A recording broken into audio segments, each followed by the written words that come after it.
Como seres humanos, estamos atrapados en medio de una gran controversia. Es una batalla de la que ninguno de nosotros puede escapar. En todas las escrituras, Dios está constantemente derrotando los propósitos del enemigo. Jesús mostró su autoridad sobre la creación y las fuerzas del mal en la cruz del Calvario. Justo antes de su retorno al cielo, volvió a comisionar a sus seguidores y en Pentecostés dio poder para extender las fronteras de su reino celestial. Jesús ganó la victoria decisiva en la cruz.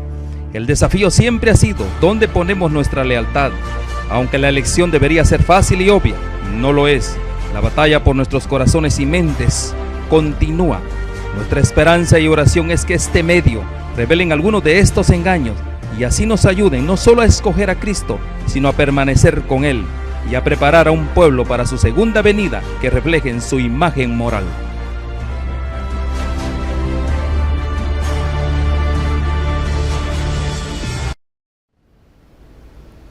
Queremos darle la cordial bienvenida a cada uno de ustedes. Que las ricas bendiciones de Dios les acompañen. Hoy tenemos, ya para cerrar nuestro servicio de adoración de su santo sábado, queremos elevar nuestro espíritu a Dios. Y lo vamos a hacer a través de uno de nuestros invitados especiales. Aquí tenemos a David, el pequeño David. Es una gran bendición que Él pueda acompañarnos hoy. Él nos va a elevar al trono de la gracia. Y a todos pues los invito a hacer lo mismo, que cada uno de nosotros pueda tener ese encuentro con Dios. Así que es una gran bendición presentar a David, el pequeño David. ¿Cómo estás, David? Bien. Bien, bien. ¿Tú eres un niño muy bonito, muy grande o muy chiquito? Muy grande. Muy grande, amén. Gloria a Dios. David es un niño, es el pequeño gigante. Gloria a Dios por eso. Entonces, ¿estamos listos? Vamos a esperar ya que salga la nota para que Él pueda elevarnos al trono de la gracia. Así que es una gran bendición que juntos compartamos estas bendiciones.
Amén. ¿Cuántos dicen amén? Gloria a Dios. Gracias, David. Qué lindo gesto, qué bendición tan grande es poder contar con alguien como David.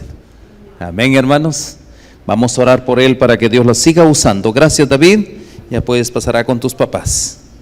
Que el Señor te bendiga.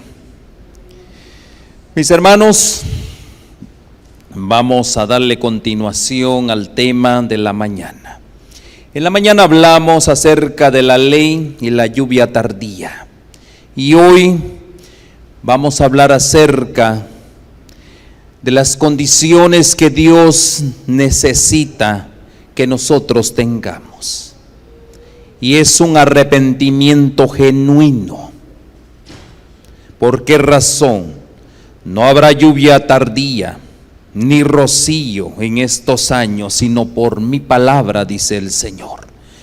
Para iniciar, y quiero encomendarme a Dios pidiendo su bendición. Padre amado y Dios nuestro, te damos gracias por tus favores. Gracias por tus bendiciones que hasta aquí nosotros hemos logrado. Ha sido abundante, Señor. Gracias porque nos invita siempre a tener victorias, ganar esas batallas diariamente. Y Señor, gracias por tu compañía, por tu Espíritu Santo en medio de nosotros. Y hoy clamamos, Señor, por esa bendición, la lluvia tardía. Esa bendición, oh Dios, prometida a aquellos que no solo guardan tu pacto, sino también, oh Dios, a través de tus mandamientos se consagran día a día para lograr su santificación. Gracias, Señor, y agradecemos por esa intervención divina en el nombre bendito de Cristo Jesús. Amén y amén.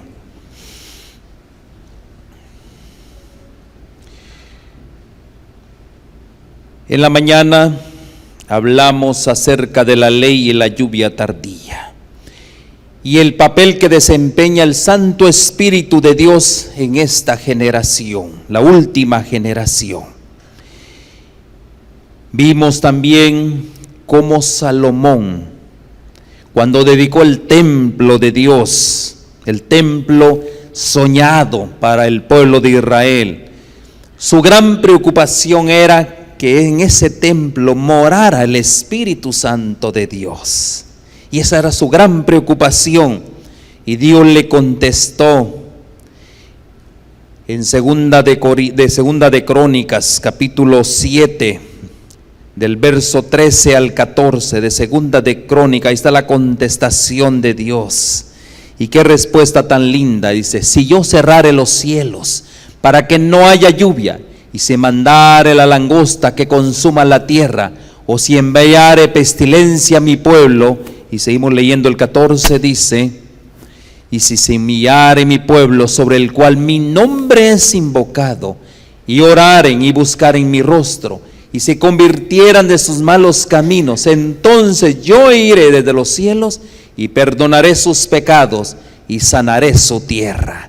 Esto a Salomón le dio gran confort, le dio gran esperanza, porque eso era lo que él quería plasmar en el pueblo lo que Dios deseaba, para que el Espíritu de Dios no se retirase del templo. Tristemente vemos la historia, y la historia no fue tan la más, digámoslo así, de tanta esperanza. Aquí en el libro El deseado de todas las gentes dice: haría esto al ser aplicados sus principios al corazón por el Espíritu Santo. Es Dios, a través de su Espíritu Santo, es que aplica esos principios al corazón de cada uno de nosotros. Todavía tiene que hacer esta obra, todavía hoy se tiene que hacer esta obra en nuestros corazones. ¿Quién lo hace? El Espíritu Santo. En la vida de Cristo son aclarados los principios de la ley. Y al tocar el corazón, el Espíritu Santo de Dios, al revelar la luz de Cristo a los hombres, la necesidad que ellos tienen de su sangre purificadora y de justicia justificadora, la ley sigue siendo un agente para atraernos a Cristo. Eso es lo que dice el deseado de todas las gentes. Siguiendo nuestro repaso de la mañana, y hablamos de quién inspiró las Santas Escrituras. Fue el mismo Espíritu Santo de Dios que inspiró las Escrituras, así como la ley nos conduce a Cristo, el Santo Espíritu nos conduce a las Escrituras, van relacionados los unos con los otros. De esta manera, nosotros podemos ver, y aquí hicimos una pregunta, ¿sería lógico esperar que en su manifestación plena, al final del tiempo, en el tiempo que estamos viviendo, el Espíritu Santo nos llegará como un poder al margen de dicha palabra? Es una pregunta. Y eso no es posible. No podemos separar la palabra con el Espíritu Santo o el Espíritu Santo de la palabra. En la Biblia, la lluvia nos es una meramente gran bendición para nuestras vidas. Aquí podemos ver nosotros y leímos Isaías 44, verso 3. Y ahí es donde Dios quiere que cada uno de nosotros seamos parte de esa bendición, y dice: porque yo derramaré aguas sobre el sequedal y ríos sobre la tierra árida. Mi espíritu derramaré sobre tu generación y mi bendición sobre tus renuevos. Eso es la bendición, esa es la esperanza que Dios desea de nosotros. ¿Para quién es esa esperanza? Para este pueblo, para esta generación. Entonces, dices, derramaré mi espíritu sobre tu generación y sobre tus renuevos. Mis hermanos, aquí podemos ver que el Espíritu Santo está atento, está en la mejor disposición a través de la instrucción de Dios para ser derramado y que nosotros salgamos de esa sequedad en que hemos estado viviendo. También nosotros vemos una relación que hay entre la lluvia y la ley, ahí en Isaías 45, 8. Aquí hay una asociación entre la lluvia y la justicia. Isaías 45, 8 dice: rocía cielos de arriba y las nubes destilen la justicia. Ábrase la tierra y produzcase la salvación y la justicia. Háganse brotar juntamente. Yo Jehová lo he creado. ¿Qué es lo que ha creado Dios? ¿Para qué nos crió Dios? Para que produzcamos salvación, para que haya justicia. Y eso lo podemos ver a través de su santa ley de Dios. Así que aquí hay también una invitación para cada uno de nosotros, a los sedientos. La divina provisión de Dios, ¿dónde la encontramos? Isaías 55, 1. Ahí está la divina provisión de Dios. En este capítulo nosotros vemos, dice: a todos los sedientos, ¿cuál es la invitación? Venid a las aguas, y los que no tienen dinero, venid, comprad y comed. Venid, comprad sin dinero y sin precio vino y leche. Ahí está la invitación de venir a los sedientos, para todos aquellos que desean esa provisión. Dios se las quiere impartir. También dentro de esa provisión hay una recompensa. En Isaías 56, del verso 1, leamos el verso 1 en adelante, 56, 1, por favor, leamos. Y aquí hay unas declaraciones. Isaías dice: así dijo Jehová, guardad derecho y haced justicia, porque cercana está mi salvación para venir. El Señor está por visitar esta tierra y mi justicia para manifestarse. Dios va a hacer justicia. Sigamos leyendo, por favor. Dice el siguiente verso: bienaventurado el hombre que hace esto y el hijo de hombre que lo abraza. ¿Por qué somos bienaventurados? ¿Por qué razón? Ahí dice: que guarda el día de reposo para no profanarlo, y que guarda su mano de hacer todo mal. Mis hermanos, aquí hay una recompensa. Y si nosotros seguimos leyendo, ahí vemos en el 4, vamos al verso 4, por favor, para adelantarnos un poquito. Una relación entre el sábado y su pacto. porque así dijo Jehová a los eunucos, que guarden mis días de reposo, mis sábados, y escojan lo que yo quiero, y abracen mi pacto. Y el 5, vamos al 5.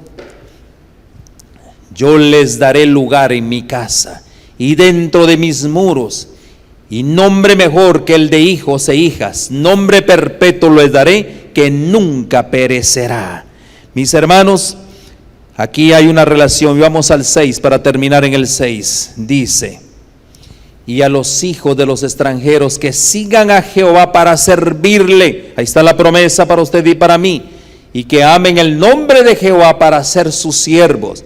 A todos los que guarden el día de reposo para no profanarle y abracen mi pacto. Nuevamente, nosotros no somos el Israel, en este caso terrenal, pero nosotros somos parte de ese Israel espiritual de esos días, y ahí tenemos la promesa. Aquí también nosotros vemos la misericordia gratuita para cada uno de nosotros.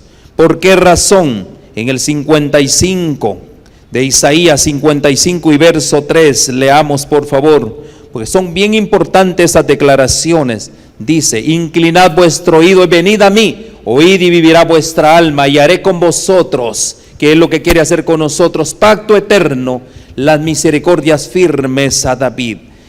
Y vemos en el 4, sigamos al 4, he aquí que yo le di por testigo a los pueblos, por jefe y por maestro a las naciones. Y vamos al otro, al siguiente. He aquí, llamarás a gente que no conociste, y gente que no conocieron correrán a ti por causa de Jehová tu Dios y del Santo de Israel que te ha honrado. Mis hermanos, aquí nosotros podemos ver declaraciones. Nosotros tenemos que ser testigos vivientes de Dios. Como testigos vivientes de Dios, las naciones, los pueblos van a correr en pos de nosotros. ¿Por qué razón? Porque Dios nos ha puesto para hacer luz, para ser sus testigos. Nos ha puesto para lumbrera de aquellos que andan en la oscuridad. Mis hermanos, y así es como Dios nos ha revelado que si nosotros guardamos su pacto, si nosotros entramos en un pacto de relación con Él, primeramente Él nos va a perdonar, y en segundo lugar Él nos va a restaurar, y así lo pudimos ver. Pero ahora Él quiere perdonarnos. Primeramente, mis hermanos, tenemos que reconocer la profundidad de nuestra rebelión. ¿Cuántos de ustedes se han rebelado contra Dios? Muchos de nosotros hemos hecho pleito con Dios. ¿Cómo es eso? Ustedes saben que Dios no ha derramado su Santo Espíritu, porque aún nosotros estamos delante de Él. Tenemos condiciones como consecuencia de nuestra naturaleza pecaminosa que tenemos que limpiar. Por eso, en primer lugar, tenemos que reconocer la profundidad de nuestra rebelión, porque nuestra rebelión ha sido realmente profunda. Ahí en Isaías 31:6 vemos esto. Aquí está la instrucción divina que dice el Señor: convertíos. Aquí dice en Isaías 31:6, ahí están las declaraciones: convertíos a aquel contra quien los hijos de Israel profundamente se rebelaron. En el 31:6 dice: volved a aquel contra quien se rebelaron profundamente los hijos de Israel. También nosotros vemos ahí en Jeremías capítulo 8, verso 4 en adelante, y ahí es donde hay unas declaraciones, y en estas declaraciones son muy solemnes para nosotros. Les dirás a sí mismo: así dicho Jehová, el que cae no se levanta, y el que se desvía no vuelve al camino. Y sigamos leyendo los siguientes versos: porque es este pueblo de Jerusalén rebelde. ¿Por qué este pueblo es tan rebelde? Con rebeldía, rebelde con rebeldía, imagínense. Y no solo rebeldía, dice rebeldía perpetua. Abrazaron el engaño y no han querido volverse. Siguiente versículo dice: escuché y oí, no hablan rectamente, no hay hombre que se arrepienta de su mal diciendo. ¿Qué he hecho? Esa es la pregunta del pueblo. ¿Qué hemos hecho? Cada cual se volvió a su propia carrera como caballo que arremete con ímpetu a la batalla. Mis hermanos, miremos el siguiente versículo, y eso es bien sorprendente. Dice: aún la cigüeña en el cielo conoce su tiempo, y la tórtola, y la grulla, y la golondrina guardan el tiempo de su venida, pero mi pueblo no conoce el juicio de Jehová. Qué triste condición de este pueblo, no conocerla al día de la visitación de nuestro Dios. Es muy triste, mis hermanos, pero Dios nos está dando una lección para este tiempo. ¿Cuál es la lección que Dios quiere?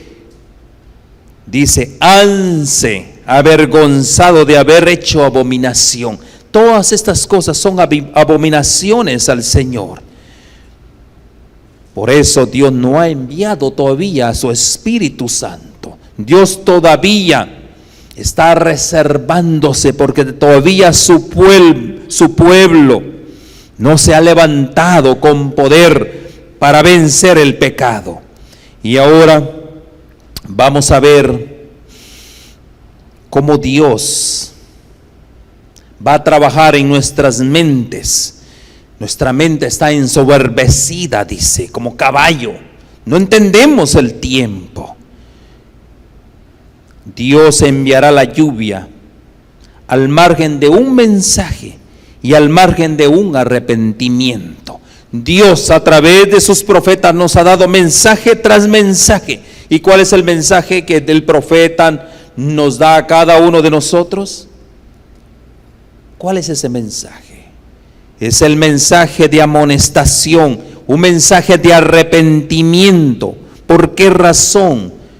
Dios quiere que nos volvamos a Él, porque Dios no quiere la muerte del soberbio, Dios no quiere la muerte del impío. Entonces, mis hermanos, en primer lugar, Dios desea de su esposa un arrepentimiento. Eso es lo que desea Dios, un arrepentimiento. Donde Dios ha plasmado en las Escrituras que desea un arrepentimiento de parte de su esposa. Vamos a abrir la Biblia, vamos a Oseas capítulo 2, verso 14 y 15. Oseas capítulo 2, verso 14 y 15. Ahí Dios desea un arrepentimiento de su esposa y dice: pero he aquí que yo la atraeré y la llevaré al desierto y hablaré a su corazón. Y vamos al siguiente: y le daré sus viñas desde allí, y el valle de Acor por puerta de esperanza, y ahí cantará como en los tiempos de su juventud, y como en el día de su subida de la tierra de Egipto. ¿Qué es lo que Dios? Vamos al anterior, al 14, quiero repasar algo en el 14 que me llama la atención poderosamente. Pero he aquí que yo atraeré y la llevaré al desierto. Cuando dice que nos va a llevar al desierto y nos va a hablar al corazón, mis hermanos, será, y les hago una pregunta a ustedes: ¿será que para tener un verdadero arrepentimiento, será que tiene que venir una calamidad sobre nuestras vidas? Porque dice el Señor: yo los llevaré al desierto, y desde ahí dice, mis hermanos, es posible que solo una calamidad nos pueda llevar a ese arrepentimiento que dice usted. Dios lo va a hacer. Si nosotros no nos arrepentimos, Dios lo va a hacer, tal como lo hizo. Y el consejo aquí en Oseas con su esposa nos habla del desierto, que en la Biblia, ¿qué significa desierto? Significa arrepentimiento, es lo que significa la palabra desierto, arrepentimiento. Ahí podemos ver nosotros en Ezequiel capítulo 20, verso 35. Ezequiel capítulo 20, verso 35 y 36. Leamos por favor el libro de Ezequiel y dice: y os traeré al desierto de los pueblos, y ahí litigaré, litigio, es un pleito, con vosotros cara a cara. ¿Será que queremos nosotros ser confrontados por Dios cara a cara? Y el siguiente que dice: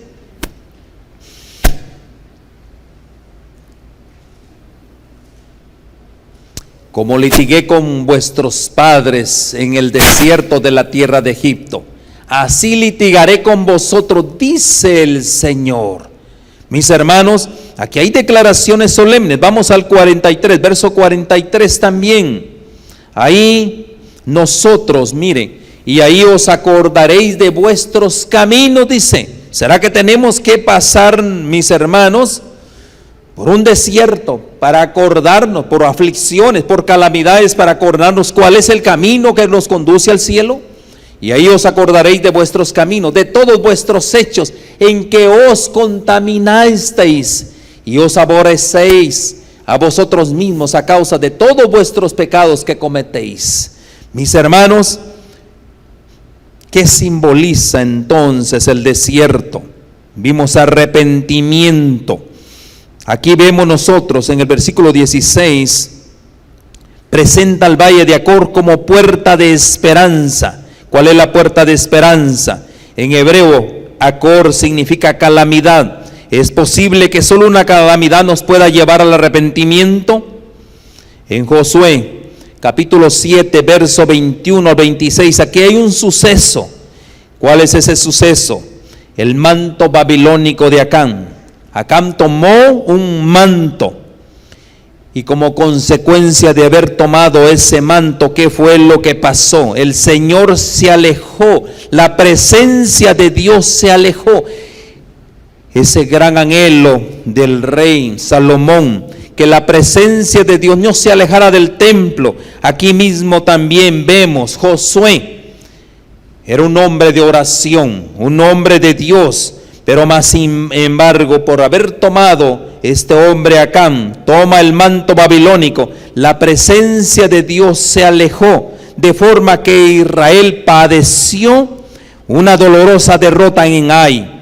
No se trataba de una falta de oración, se trataba, mis hermanos, de un desafío directamente a Dios.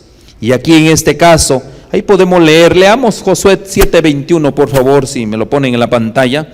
Josué 7:21, leamos por favor, y dice: pues vi entre los despojos un manto babilónico muy bueno, y 200 siclos de plata, y un lingote de oro de peso de 50 siclos, lo cual codicié. 10º mandamiento de la ley de Dios, codiciando. La codicia, como consecuencia vienen los otros mandamientos detrás de uno. Y dice: y he aquí que está escondido bajo la tierra en medio de mi tienda, y el dinero debajo de ello. Aquí hay una codicia. ¿Cuántos de nosotros todavía, mis hermanos, tenemos ese mal de la codicia? ¿Qué es codicia? Mis hermanos, codicia es cuando nosotros decimos: mío es esto, mía aquella cosa. Eso es codicia. Porque todo a quien le corresponde, a Dios. Dios nos ha dado, bien estuvo para nosotros el consejo de inversión, que nosotros somos mayordomos, nada más. Mi casa, decimos nosotros, mi esposa, mis hijos, nosotros, mis hermanos, solamente somos mayordomos. Y esto fue un problema grande, y como consecuencia vino una gran calamidad. Yo le digo a usted, mi hermano, no necesitamos pasar por calamidades para arrepentirnos delante de Dios. Ahí vemos ese ejemplo para nuestra amonestación. La orden del Señor para este tiempo. Recuerden cuál es la orden. No esperemos una calamidad. La orden del Señor es: levántate. Esa es la orden del Señor. ¿Por qué razón? Esa fue la orden que le dio a Josué. Josué, ya basta de oración. Tras oración, le digo: levántate. Porque ni siquiera la oración podía expiar la falta de una acción determinada. Yo lo digo de esta manera: aquí podemos estar orando, y mientras el pecado exista en medio del pueblo de Dios, muchas oraciones, mis hermanos, no nos van a expiar ¿de qué? De nuestras faltas. ¿Qué tenemos que hacer? Levantémonos. Eso es lo que dice Dios. ¿Cómo nos vamos a levantar? Arrepintámonos, pidamos perdón los unos a los otros, pidamos perdón porque hemos agraviado la causa de Dios. Yo le hago una pregunta a usted: ¿cuántos de ustedes darían la vida por el Evangelio? Quiero ver sus manos. ¿Darían su vida? Mis hermanos, hoy Dios no nos está pidiendo la vida. ¿Qué es lo que Dios nos está pidiendo hoy? ¿Qué es lo que Dios nos pide hoy? ¿Qué creen ustedes? ¿Qué es lo único que le podemos ofrendar a Dios? ¿Qué sería lo único? ¿Qué sería lo único? ¿Tu casa? No es tuya. Tus hijos no son tuyos. ¿Qué es lo único que le podemos ofrendar a Dios? Romanos capítulo 12, verso 1. Ahí está la respuesta. Pongámoslo por favor. Romanos capítulo 12, verso 1. ¿Cuál es la respuesta?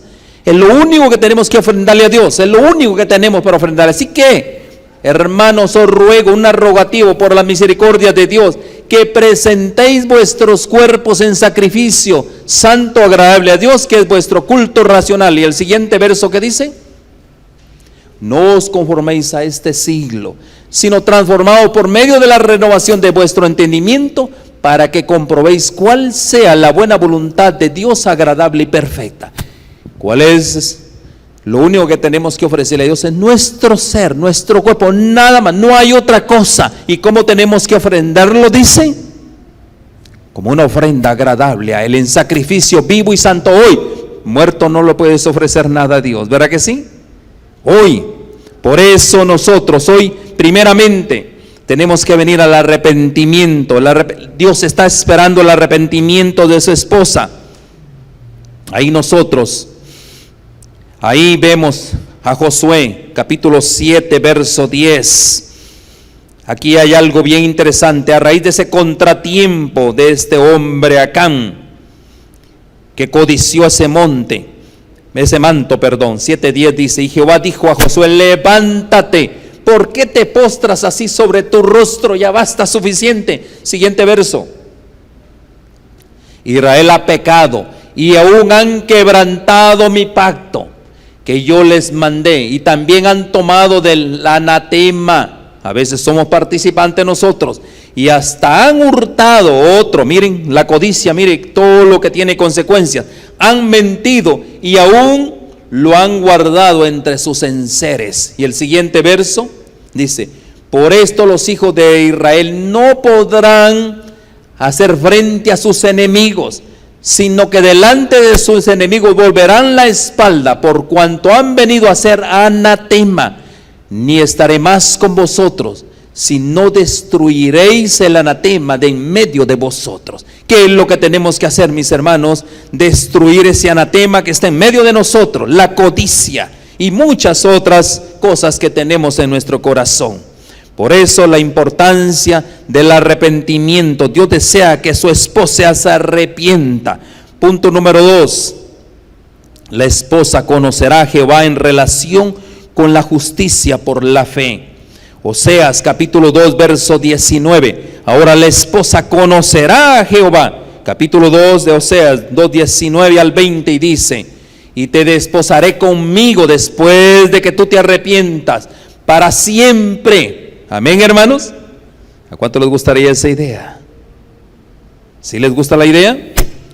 Te desposaré conmigo en justicia, juicio, benignidad y misericordia. Y si leemos hacia el 20: y te desposaré conmigo en fidelidad y conocerás a Jehová. ¿Qué es lo que nos hace falta a nosotros? Conocimiento de Jehová. Por eso en el punto 2 dice: la esposa conocerá a Jehová en relación con la justicia por la fe. Y te desposaré conmigo, dice. Aquí hay una palabra, dice desposaré, y también habla de un juicio. ¿Por qué razón? ¿Qué es lo que quiere Dios? Desposarnos, que lo conozcamos a Él. ¿Por qué Él quiere que lo conozcamos? Porque vienen juicios contra nosotros. Y ahora la pregunta es: ¿usted quiere salir victorioso de ese juicio? ¿Usted quiere estar con su esposo por toda una eternidad, para siempre, como dice la palabra? Amén, hermanos. Amén. Entonces yo le hago una pregunta: ¿qué relación tiene usted entre el Creador? ¿Qué relación hay entre el Creador y sus criaturas? ¿Qué es lo que desea Dios? de nosotros. Dios desea de nosotros ¿qué? Una boda. Dios quiere desposarse con nosotros, ¿sí o no? Dios quiere que nosotros seamos su esposa, ¿sí o no? Porque Dios no quiere que nosotros pasemos por un juicio. Él es misericordioso y quiere que su esposa, su amada esposa, quiere intimidar con Él, o su esposa, o Él con su esposa. Por eso, mis hermanos, previo a las bodas, porque hay bodas, ¿cuántos saben que hay bodas?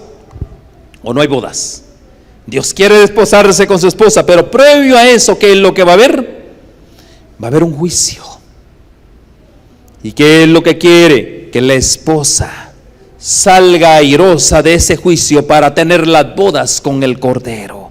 Por eso, mis hermanos, va a haber un examen, a ver si la esposa está apta, primeramente, para tomar a su esposo, o el esposo a su esposa, y también para ser aptos en el reino de los cielos. Entonces dice, te desposaré conmigo. Amén, hermanos. Ahora, ¿qué es lo que Dios desea de su esposa? Dios lo que desea de su esposa es que camine con Él, que esté donde Él está. Eso es lo que desea. Porque, mis hermanos, miren esto. ¿Podrá un esposo, un matrimonio, vivir separadamente? ¿Qué dice usted? Yo estoy casado, pero vivo separadamente por mi lugar, o vivo en otra casa. ¿Podrá ser eso un matrimonio? ¿Verdad que no? Y usted sabe que el pueblo de Dios así anda hoy. La esposa por un lado y su esposo por otro lado. ¿Dónde está ahorita nuestro esposo, el Señor Jesucristo? ¿Dónde está Él ahorita? ¿Dónde? Él está en el santuario celestial. ¿En qué lugar está? En el lugar santísimo. ¿Y dónde está su esposa hoy? Aquí en la tierra. ¿Será que aquí en la tierra? En la simbología del santuario, ¿dónde está su esposa? Mucho pueblo de Dios, su esposa está en el lugar santo. Cuando la esposa debe de estar, ¿dónde? Juntamente donde está el Cordero, en el lugar santísimo. Pero ¿por qué no estamos en el lugar santísimo? ¿Qué es lo que está pasando, mis hermanos? ¿Qué hay en el lugar santísimo? ¿Qué es lo que en ese lugar encontramos? ¿Y qué es del arca del pacto? ¿Qué significa para la esposa el arca del pacto? ¿Qué es lo que significa? Justicia y también misericordia, ¿verdad que sí? Eso es lo que es prácticamente. Pero nosotros, como dice la palabra de Dios, no estamos viviendo a la altura de los requerimientos. Todavía su iglesia está en el lugar santo. Todavía su iglesia y muchos pueblo cristiano todavía están en el atrio. Imagínense, el esposo en un lugar y su iglesia por otro lugar. ¿Podrá ser eso posible? ¿Y qué está haciendo el esposo en el lugar santísimo? Ahí hay una labor. Él está llevando a cabo el borramiento de los pecados. Es lo que está haciendo hoy, porque estamos en una etapa de juicio. Mis hermanos, ¿cómo Dios puede lograr? ¿Cómo Dios puede juntar a su esposa? ¿Cómo su esposa también tiene que estar en el lugar santísimo? ¿Qué es lo que tiene que haber? Tiene que haber un conocimiento de su esposo, una relación diaria con su esposo. Mis hermanos, si no, no sería un matrimonio, ¿sí o no? Tiene que haber una relación. ¿Qué necesitamos entonces? El conocimiento. Ahí está el punto principal. Y ese conocimiento, ¿cómo lo logramos nosotros? Primeramente, mediante la intervención de la justicia de Cristo, y esto se recibe por fe. Cuando su pueblo dice, comprenda el momento, el tiempo que estamos viviendo, dice, y conocerás a Jehová. Cuando habla de la palabra en Apocalipsis capítulo 3, verso 18, dice, y conocerás a Jehová, ¿Qué asociación nosotros encontramos aquí cuando dice, y conocerás a Jehová? Capítulo 3, ahí está. Por tanto, yo te aconsejo que de mí compres oro refinado en fuego. ¿Cómo vamos a conocer al Señor? Para que seas rico, y vestiduras blancas, que son las que necesitan para estar con el esposo, para vestirte y que no se descubra la vergüenza de tu desnudez, y unge tus ojos con colirio para que veas. Ese es el consejo. De esa manera nosotros vamos a conocer al esposo. ¿Qué es lo que necesitamos, mis hermanos? Necesitamos oro afinado en fuego. ¿Cuál es el oro afinado en fuego? Es nuestra fe. Es el oro afinado en fuego. Las vestiduras blancas. ¿Qué representan las vestiduras blancas? La justicia de Cristo. Necesitamos esas vestiduras, necesitamos esa fe. ¿Y qué otra cosa nosotros necesitamos? Colirio. ¿Colirio para qué? Para ver, para discernir entre lo bueno y lo malo. El pueblo de Dios hoy en día fácilmente está arrastrado a falsas doctrinas. El pueblo de Dios en este momento está siendo engañado. Por eso necesitamos oro afinado, una fe inquebrantable como la de Abraham, vestiduras blancas como la de nuestro Señor Jesucristo, y colirio, discernimiento para este tiempo. ¿Qué necesitamos entonces para ser la esposa del Cordero? Mis hermanos, necesitamos discernir la justicia por la fe, y ese es nuestro gran problema. No entendemos qué es la justicia por la fe. Punto 3. Aquí hay un lamento de parte del novio, de parte del Señor. Oseas 4:6. Mire el lamento que hay. Primeramente, ¿qué fue lo que vimos? En primer lugar, vimos un arrepentimiento que Dios necesita de su esposa. En segundo lugar, necesitamos conocer a Jehová. Y ahora hay un lamento de parte de Dios, nuestro esposo. Dice Oseas 4:6. Mi pueblo fue destruido porque le faltó conocimiento. Por cuanto desechaste el conocimiento, yo te echaré del sacerdocio, porque fuimos llamados para ser sacerdotes. Y porque olvidaste la ley de tu Dios, también yo me olvidaré de tus hijos. Mis hermanos, ¿cuál es el lamento de parte de Dios hacia con nosotros, hacia su esposa, hacia su pueblo? Mi pueblo fue destruida porque le faltó conocimiento. ¿Conocimiento de qué? De Dios, de su palabra, de sus mandamientos. Y dice aquí, esto no es un problema de emociones o sentimientos. El Calvario es un ejemplo emblemático de esta falta de conocimiento de la justicia o la salvación por la fe en el Hijo de Dios. ¿Por qué el Calvario es un ejemplo emblemático? ¿Por qué razón? ¿Qué pasó en el Calvario, mis hermanos? Ahí estaba muriendo el Hijo de Dios. ¿Y quién estaba asesinando al Hijo de Dios? ¿Quiénes lo estaban asesinando? Su misma iglesia.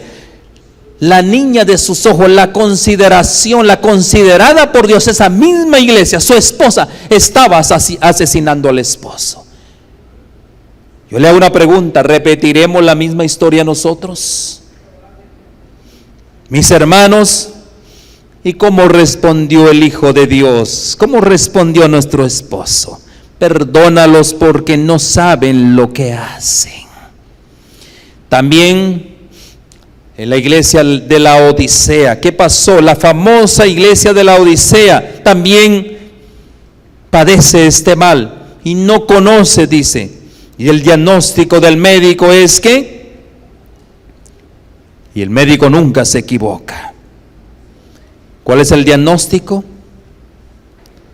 Y no conoces, y ahí está el resto de la sentencia.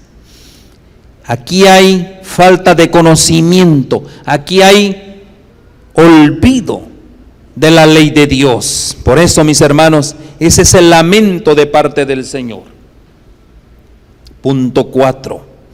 Oseas, capítulo 5, verso 15. Yo le hago una pregunta a usted. ¿Podrá hacer algo el Señor por su esposa?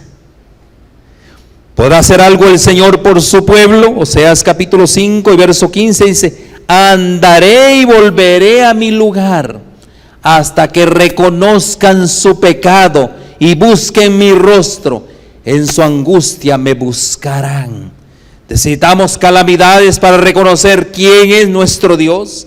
Aquí dice claramente: andaré y volveré a mi lugar. ¿Qué lugar donde está el Señor ahorita?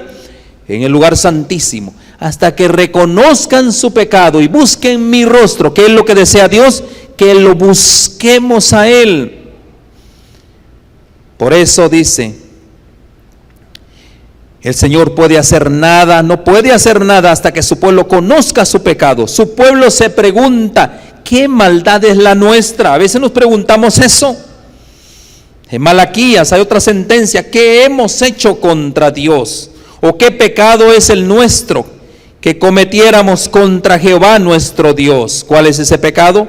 Jeremías capítulo 16 verso 10.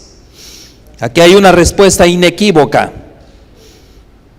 Y Jeremías capítulo 16 verso 10 dice: y acontecerá que cuando anuncies a este pueblo todas estas cosas, te dirán ellos: ¿por qué anuncia Jehová contra nosotros todo este mal tan grande? ¿Por qué nos ha venido todo este mal? ¿Qué maldad es la nuestra? ¿O qué pecado es el nuestro que hemos cometido contra Jehová nuestro Dios?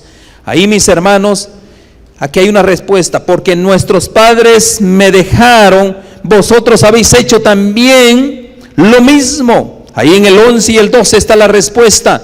Y entonces les dirás: porque vuestros padres me dejaron, dice Jehová, y anduvieron en pos de dioses ajenos y los sirvieron, y ante ellos se postraron y me dejaron a mí, y no guardaron mi ley. El siguiente verso: y vosotros habéis hecho peor que vuestros padres, porque he aquí que vosotros camináis cada uno tras la imagen, tras su imaginación de su malvado corazón, no oyéndome a mí.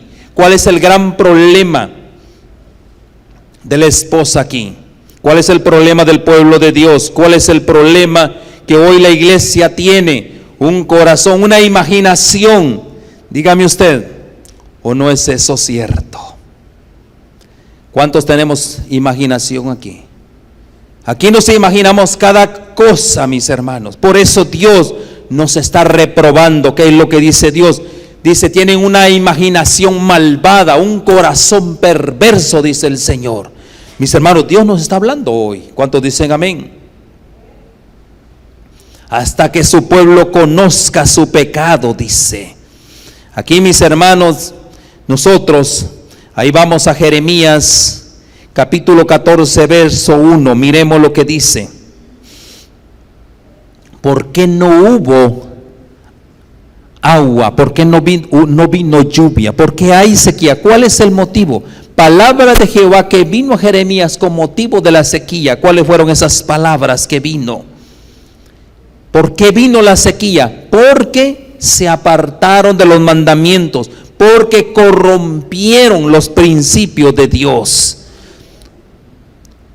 Por eso dice acá, vamos ahí mismo a remarcar en el verso 10 de Jeremías, ahí donde estábamos leyendo, Jeremías 16:10.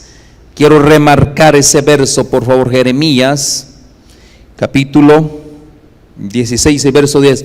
Y acontecerá que cuando anuncias a este pueblo todas estas cosas, te dirán ellos: ¿por qué anuncia Jehová contra nosotros todo este mal tan grande que hemos hecho? ¿Qué maldad es la nuestra o qué pecado es el nuestro que hemos cometido contra Jehová nuestro Dios? ¿Y cuál fue la respuesta de Dios? Imaginación malvada, un corazón perverso. Esa fue la respuesta de Dios que Dios le dio. Por lo tanto, mis hermanos, ¿qué es lo que le está ocurriendo al pueblo de Dios? ¿Qué es lo que está pasando hoy? Conocimiento. Mi pueblo perece por falta de conocimiento. Punto número 5. Y hablamos del lamento del Señor. El Señor no puede hacer nada en el punto 4, no puede hacer nada por su pueblo hasta que su pueblo reconozca su pecado. Y punto 5 dice: solucionado el problema, se anuncia el derramamiento de la lluvia tardía, el derramamiento del Espíritu Santo. Oseas capítulo 6 verso 3. Después de que el pueblo ya conoce a Dios, que se ha arrepentido, después de que el pueblo de Dios entendió los designios que Dios tenía para sus vidas. Dice Oseas capítulo 6, verso 3. Oseas capítulo 6, verso 3. Leemos por favor. Y conoceremos y proseguiremos en conocer a Jehová, como el alba está dispuesta a su salida, y vendrá a nosotros como la lluvia tardía y temprana. Aquí está, mis hermanos, la esperanza de todo cristiano. Conoceremos a Jehová y proseguiremos. Esa es la instrucción. Como el día, como el alba está aparejada, su salida, sabemos que el alba viene, Cristo viene, y Él vendrá a nosotros como la lluvia tardía y temprana en la tierra. Mis hermanos, aquí está el anuncio de la promesa. Siempre hay una promesa de relación, y esa promesa de relación es con el conocimiento. Conozcamos a Dios. ¿Cómo lo vamos a conocer? A través del estudio diario de su palabra, a través de una relación continua. Y ahora, punto número 6. ¿Cuál es la clave? ¿Cuál es la solución divina? ¿Qué es lo que desea Dios? Oseas, capítulo 10, verso 12. Hay falta de conocimiento, y cuando el pueblo carece de conocimiento es letal, hermanos. Oseas, capítulo 10, verso 12. Y leemos: sembrad para vosotros en justicia, segad para vosotros en misericordia, haced para vosotros barbechos, porque es el tiempo de buscar a Jehová, hasta que venga y os enseñe justicia. ¿Cuándo va a ser ese tiempo? Aquí está la clave es la solución divina a esa letal falta de conocimiento. Es el tiempo de buscar a Jehová, hasta que venga y os enseñe justicia. ¿De qué justicia nosotros estamos hablando aquí?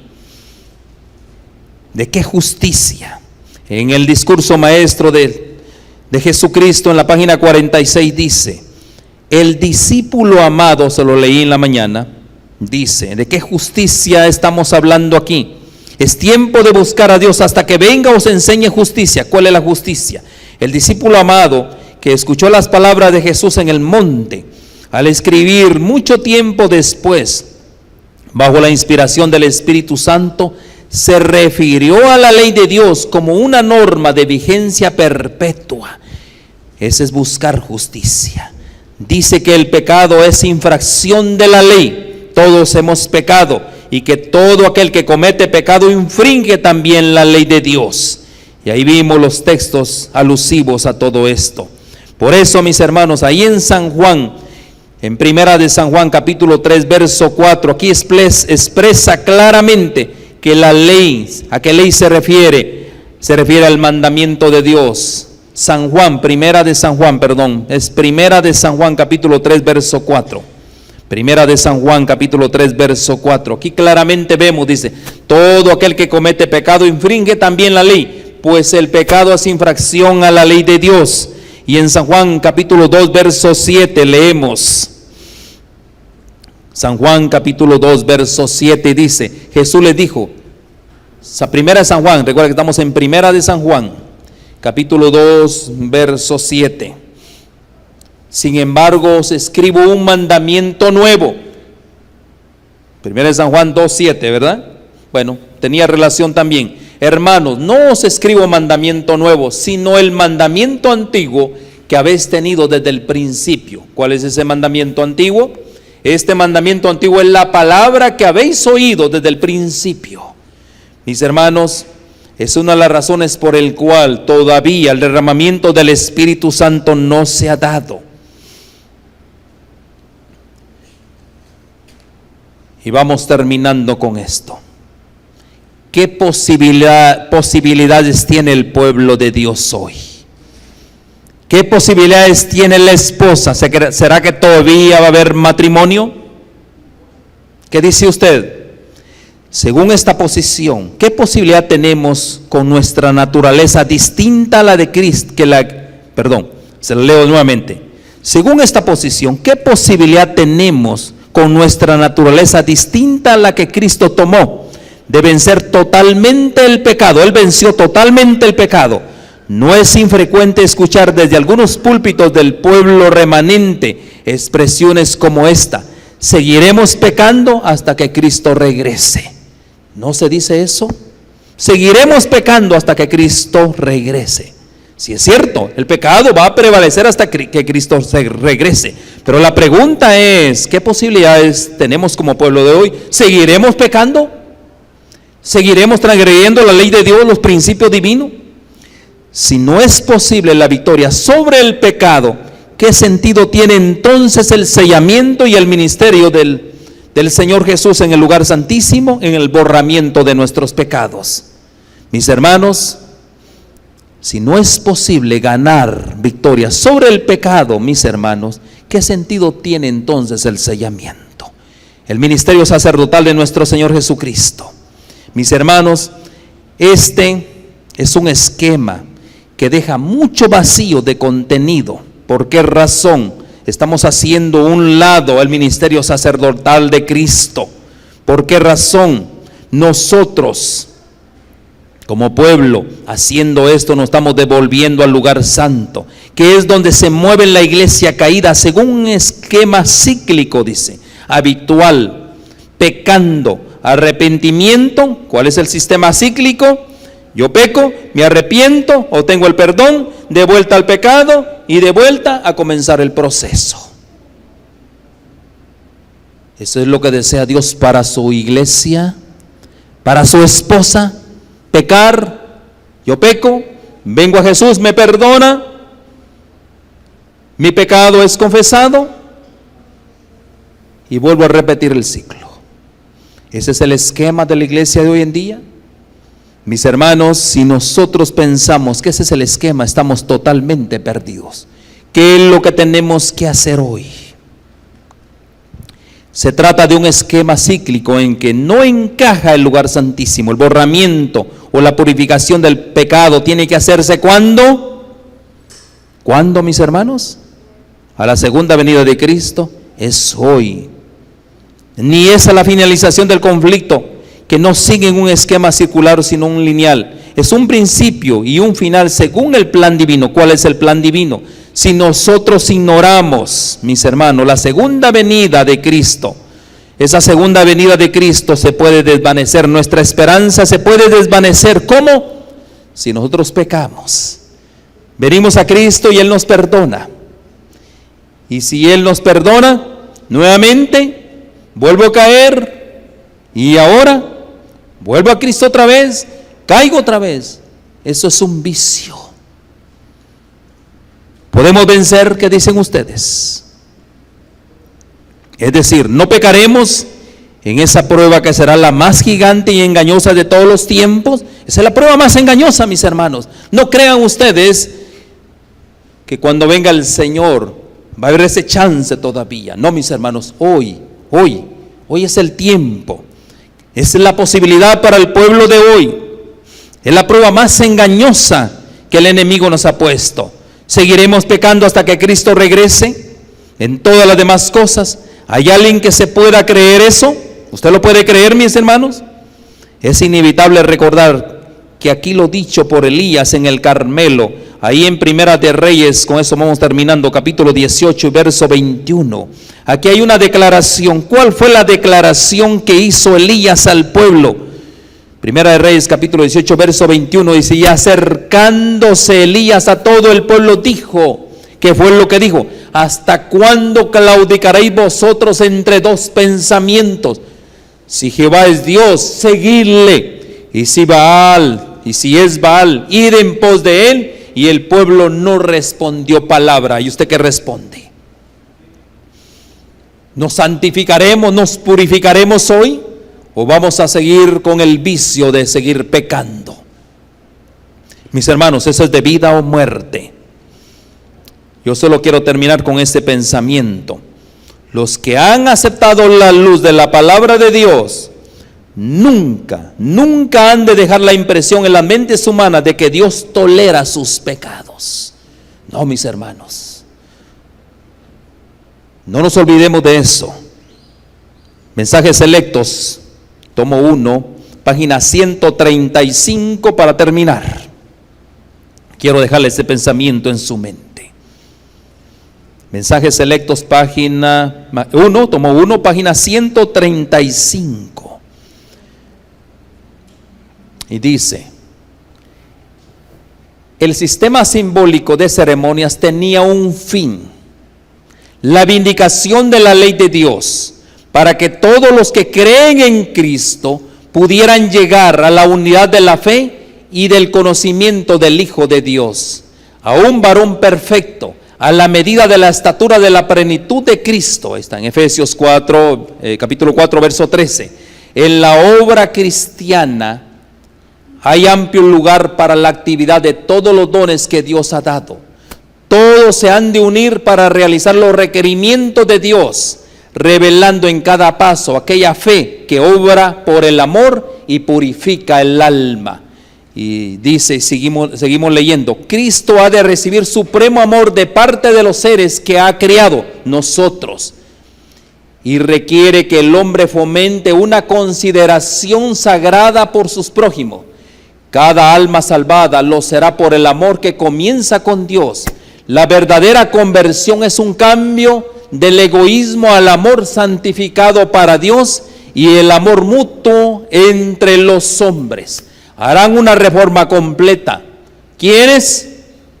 Su iglesia, su considerada iglesia, y ahí están los adventistas del séptimo día, para que sus almas manchadas por el pecado puedan ser limpiadas de la lepra del egoísmo, que es lo que quiere Dios. Ahí está su iglesia, y no estamos hablando de las iglesias apóstatas, está hablando de la iglesia de su consideración, la iglesia adventista. ¿Qué es lo que quiere? Que nosotros eliminemos ¿qué? La lepra del egoísmo, y eso es lo que prevalece en el pueblo de hoy en día, un egoísmo total, un amor por las riquezas materiales. Mis hermanos, ¿saben una cosa? Yo les hice una pregunta: ¿cuánto darían la vida, su vida, por la causa de Dios? Y casi ninguno levantó la mano. Dios no nos está pidiendo nuestra vida, gracias a Dios, porque no la daríamos, pero sí Dios nos está pidiendo algo más: que nos despojemos del egoísmo. ¿Y qué es egoísta? Retener lo que es de Dios, cuando se debería entregar al alfolí de Dios, al altar de Dios. Y esa es la invitación que hoy nos hace Dios: eliminarnos de esa lepra del egoísmo que hoy prevalece en el pueblo de Dios. Y ahí está la declaración. Amén, hermanos. ¿Qué vamos a hacer? ¿Hay posibilidades hoy para el pueblo de Dios? Tenemos que venir a un arrepentimiento genuino. Amén. Jeremías capítulo 14, verso 20 dice: reconocemos, Jehová, nuestra impiedad, la iniquidad de nuestros padres, porque contra ti hemos pecado, y darán los cielos lluvia. Así pues, Dios no nos va a enviar la lluvia tardía, el derramamiento final del Espíritu Santo para madurar la cosecha, al margen de un mensaje, al margen de albergar un pecado en nuestros corazones. Dios nunca lo hará. Tenemos que despejar el templo del alma para limpiar ese templo, para recibir el derramamiento del Espíritu Santo a su amada iglesia. Que el Señor les bendiga. Vamos a orar.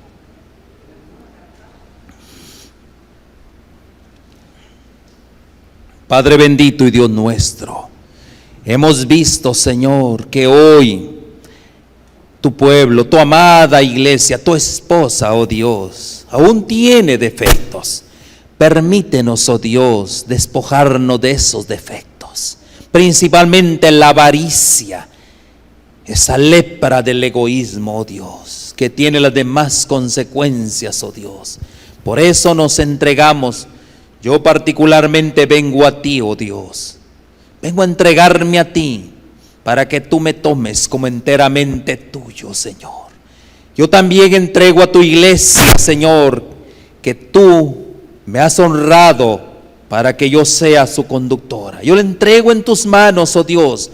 Las pongo en el altar de tu servicio, para que cada alma, Señor, de las aquí presentes se ofrezcan en sacrificio vivo y santo, agradable a ti, que ese es vuestro culto racional. Señor, permítenos que así con nuestras deficiencias, oh Dios, te pedimos, oh Dios, humildemente, que tú nos des, Señor, una oportunidad más en nuestras vidas. Y ayúdanos, Señor, a eliminar, a vaciarnos de aquel viejo hombre que todavía, Señor, se enseñorea de nosotros. Por eso hoy, oh Dios, nos despojamos de todo lo que somos y tenemos y lo traemos al altar de tu servicio, para que tú, oh Dios, puedas hacer con ello de acuerdo a tu voluntad divina. Guárdanos, Señor, también del maligno, y ayúdanos, Señor, para ser un fiel esposa. En Cristo Jesús lo agradecemos, lo pedimos, Señor. Amén y amén. Metro Evangelización 3000.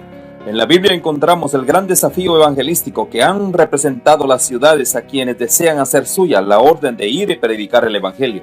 En la actualidad, la mayoría de personas viven en las grandes metrópolis. Debemos aceptar que hoy podemos predicar a cientos, miles y millones de personas que están a nuestro alrededor. Y esto lo podemos hacer con planes muy abarcantes que nos desafíen a una obra mayor. Ya están listos los peces, ya están listas las redes, solo faltan los pescadores. Presentamos Metro Evangelización 3000. Todos pueden hacer algo en esta obra. En estas reuniones hogareñas presentamos a Cristo a las familias. Metro Evangelización 3000, donde más de 125 ciudades serán impactadas por el mensaje de salvación de la verdad presente. Únete, acércate y forma parte de este magno evento. Abre tu hogar y sed de gran luz. El Señor está esperando por ti.